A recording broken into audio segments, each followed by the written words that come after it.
on the feedback of Renegade Blueberry, it's interesting because this film it was a flop commercially. It was a very expensive movie, and you know people didn't get the vision. So it was like, okay, they smoked the carpet, as we call in France. On fume la moquette.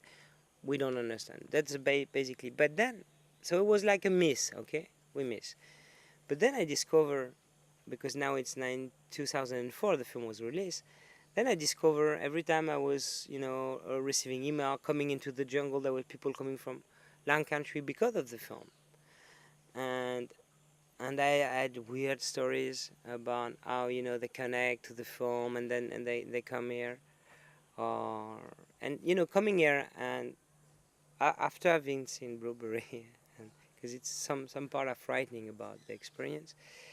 If you come here and you see it and you go for it, every time I discover a person who says, here, like for many months in the jungle, using different plants every day, having a strong dieta, and having changed completely their setting, their life, and that the film pushed them into the direction. So it was, yeah. So on this level, it's, I think, among the people sensible.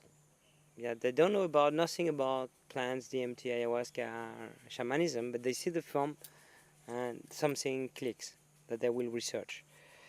So I think really the film is one now of the element that is, because there is rare testimony visually in films, in fiction,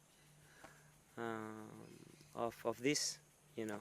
So the film has this value, and I have receiving even more and more return feedback from the film now, because I think he has reached the people he needs it to reach, and it's a couple of thousand around the planet maybe, but for some of them it was really a big change, and that was the same for the other world.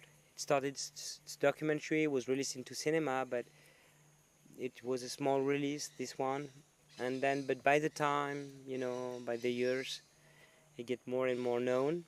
And I think also it was, when you start to research on those subjects, you have a couple of references, and I think the both films become, in a way, part of some of the references on this subject. The main would be still the Cosmic Snake as a book by Jeremy Nobby, who brought me there. So I'm happy to discover that this film is doing this, and you know, hopefully.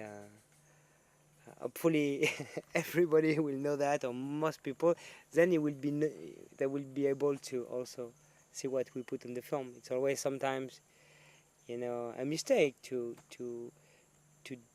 doesn't put different levels to the experience. I wanted it to be so true to the experience that I made it the hard way, with the same language visually. It's very complex. It's very, everything has a sense in it, but you hide a little the sense at first. But that's now my discovery also is, I think you don't need to know about anything to see the vision of Blueberry. You don't need, you just have, receive it. You just have to perceive them. But I discovered that in the West more and more, it was not like when I was a kid in the 70s, you have 2001 and it's okay, it's cinema. So you don't understand, but it has a meaning. And now, because of the television, where you have to explain everything and people have to be able to eat popcorn piece and doing everything at the same time, so it's standard. And the kids, if suddenly they don't understand the film, which is the case of they received, I saw some on the website, there is no meanings, so it's a cultural, I think we are on a cultural drop down, like we fabricate too much films or program that has to be understandable by everybody, at first, and so